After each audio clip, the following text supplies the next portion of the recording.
अभी हम समझते हैं कि बिलावल साहब को एक चांस देना चाहिए ताकि वो भी दिखाए कि वो जो वादे करते हैं, वो जो काम करना चाहते हैं, क्या वो डिलीवर कर पाएंगे या नहीं कर पाएंगे। वज़ीर आज़म बैठता है इस्लामाबाद में, उसको ये पता नहीं चलता कि बलूचिस्तान में क्या हो रहा है, सरियाब रोड में क्या हो रहा है, कमरानी रोड में क्या हो रहा है, ताकि हमें ये हमारा फंक्शन है कि हम उनको बताएं, पूरे पाकिस्तान को नेशनल असम्बली के प्लेटफॉर्म से आगाह करें कि बलूचिस्तान में ये चीज़ें हो। इस वक्त हमारे साथ नवाज़ादा जमाल रेसानी साहब मौजूद हैं, उनसे बात करते हैं।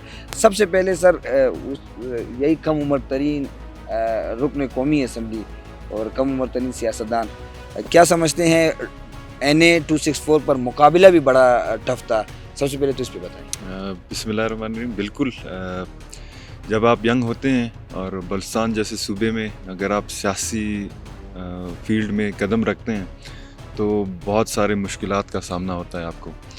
और दूसरा जो फैक्टर था, जो हमारे सियासी हरीफ थे, हमारे काबिल एहतराम थे, उनका बहुत कदावर शख्सियत भी था, सियासी शख्सियत भी थे, तो उन्होंने कई हर्डल्स पैदा करने की कोशिश की।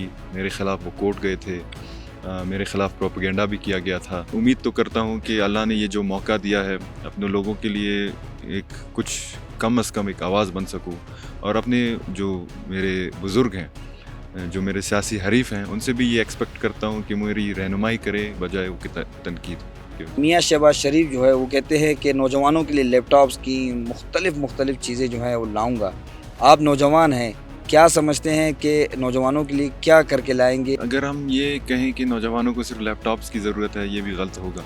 नौजवान अभी शऊर चाहते हैं, नौजवान अभी ज़िम्मेवारियाँ चाहते हैं, नौजवान चाहते हैं कि नौजवान के फ़ैसले वो ख़ुद करें, नौजवानों के लिए ठोस इक़दामात वो ख़ुद उठाएं। तो मैं समझता हूँ कि ये इलेक्शन से पहले ही हमारी जीत थी कि नौजवानों को हमने अपने पाँव पे खड़ा करके उनको एक सियासी सोच दी कि वो अपने जो भी नौमुंतखब अरकान हैं उनसे पूछें कि वो हमारे लिए क्या करेंगे और क्या कर सकते हैं। सर, मरकज़ में हुकूमत बनने जा रही हैं, मियाँ साहब ने पीपल्स पार्टी को कहा कि मिल कर चलेंगे, क्या समझते हैं वज़ीर आज़म किसको देखना चाहते हैं, मियाँ नवाज शरीफ, मियाँ शहबाज शरीफ या मरीम नवाज़ या बिलावल भुट्टो ज़रदारी? बिल्कुल जी, देखिए जी, एक सियासी अमल हो रहा है, जमहूरियत भी है, एक कोalition बनने जा रहा है, तो लोग भी ये चाहते हैं कि एक नया शक्ल आए। और नया शक्ल, क्योंकि मियाँ नवाज शरीफ भी हमारे काबिल एहतराम हैं, शहबाज शरीफ साहब भी हैं, वो पहले अपनी टेन्योर कर चुके हैं, तभी हम समझते हैं कि बिलावल साहब को एक चांस देना चाहिए ताकि वो भी दिखाए कि वो जो वादे करते हैं, वो जो काम करना चाहते हैं, क्या वो डिलीवर कर पाएंगे या नहीं कर पाएंगे। और उसके अलावा एक नौजवान है, बाहर से वो पढ़ के आए हैं ऑक्सफोर्ड से, तो मुझे लगता है कि उनको पॉलिसी मेकिंग, पॉलिसी जनरेटिंग के भी उनको तरीके आते हैं। उसके अलावा उनको ग्राउंड वर्क से भी, मैं जब उनसे मिलता हूँ, हमारी अक्सर इस पे बहस होती है ग्राउंड वर्क डेवलपमेंट के हवाले से, तो उनको बहुत सारी चीज़ें, आइडियाज़ उनके पास हैं और इनिशिएट करना चाहता है, तो उनको एक मौका देना चाहिए। हमारे अनफॉर्चुनेटली जितने भी गुज़रे MNAs थे, उन्होंने मरकज़ में जाकर या तो बातें सुनी हैं या तो हक़ाइक़ बयान नहीं की। जब हम कहते हैं कि बलूचिस्तान में हर चीज़ ठीक है, तो हम और आप बलूचिस्तान में रहते हैं, हमें पता है कि तालीम का क्या हशर है, हमें पता है कि खेल के मैदान किधर कैसे वीरान हैं, हमें पता है कि हेल्थ की सहूलियात क्या हमें मिल रही हैं यहाँ। रोड नालियाँ बनाना वो हमारा काम नहीं है, वो हमारा लोगों का बुनियादी हक़ है। हमारे नौजवान चाहते हैं कि वो इंगेज हों। मेरी उम्र अभी 25 साल है, जब से मैंने ये जो हमारा कॉन्स्टिट्यूंसी है सरियाब रोड, जब से मैंने होश संभाला है, मुझे सिर्फ 2 स्कूल ही दिखाई देती हैं, मुझे कोई हेल्थ फैसिलिटीज़ के हवाले से कोई इम्प्रूवमेंट दिखाई नहीं देता।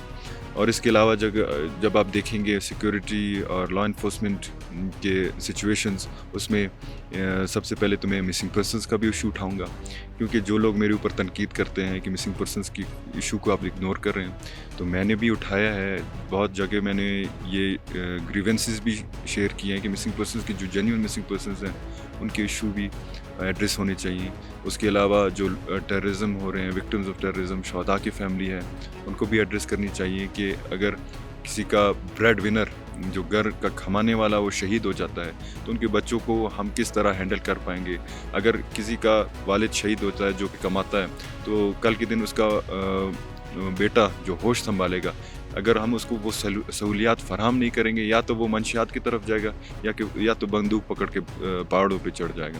تو اس چیز کو ہمیں ایڈریس کرنی چاہیے. اور سب سے بڑی بات یہ ہے کہ حقائق بیان کرنی چاہیے بلوچستان کے بارے میں کہ کیونکہ وزیر اعظم بیٹھتا ہے اسلام آباد میں, اس کو یہ پتہ نہیں چلتا کہ بلوچستان میں کیا ہو رہا ہے, سریاب روڈ میں کیا ہو رہا ہے, کمرانی روڈ میں کیا ہو رہا ہے, تاکہ ہمیں یہ ہمارا فنکشن ہے کہ ہم ان کو بتائیں, پورے پاکستان کو نیشنل اسمبلی کے پلیٹ فارم سے آگاہ کریں کہ بلوچستان میں یہ چیزیں ہو رہی ہیں. بلاول بھٹو مختلف جلسوں میں یہ کہتے آ رہے ہیں کہ پرانے سیاستدان, پرانے نعرے, ہمیں سوچ بدلنی ہوگی, نوجوانوں کو آگے آنا ہوگا, نئی سیاست کو جو ہے نا پروان چڑھانا ہوگا. تو اس پہ آپ کیا؟ روایتی سیاست سے ان کا مراد یہ تھا کہ وہ نفرت کی سیاست نہیں چاہتے, وہ چاہتے ہیں کہ لوگوں کے دلوں میں پیار ہو, تنقید کریں, دشمنی نہ کریں اور سیاست کریں, نفرت نہ کریں. سوشل میڈیا کے پلیٹ فارمز پہ ایک چیز گردش کی جا رہی ہے کہ ایک بندے کو جو کہ اپنے حلقے میں کوئی نہیں جانتا, وہ ایک سیاسی شخصیت کو, بہت بڑے برج کو کیسے گرا سکتا ہے. تو آپ کی توسط سے میں یہ پیغام دوں گا کہ میں شہید نوابزادہ سراج رحسانی کا فرزند ہوں. ٹھیک ہے, اگر جمال رحسانی کو کوئی نہیں جانتا, شاید سراج رحسانی کو چند لوگ جانتے ہوں گے, اور انہوں نے اس صوبے کے لیے قربانی دی ہے, تو ان کی قربانیوں کو مد نظر رکھتے ہوئے کسی نے کوئی نہ کوئی تو مجھے بھی ووٹ کرے گا. اور آخر میں نوجوانوں کو یہ پیغام دوں گا کہ یہ ملک آپ کا ہے, اور بہت خوشی ہوئی کہ آپ کو یہ سیاسی سوچ ہے, یہ سیاسی اویئرنیس ہے, اور انشاءاللہ تعالی یہ ملک ایک پازیٹیو ڈائریکشن میں جائے گا.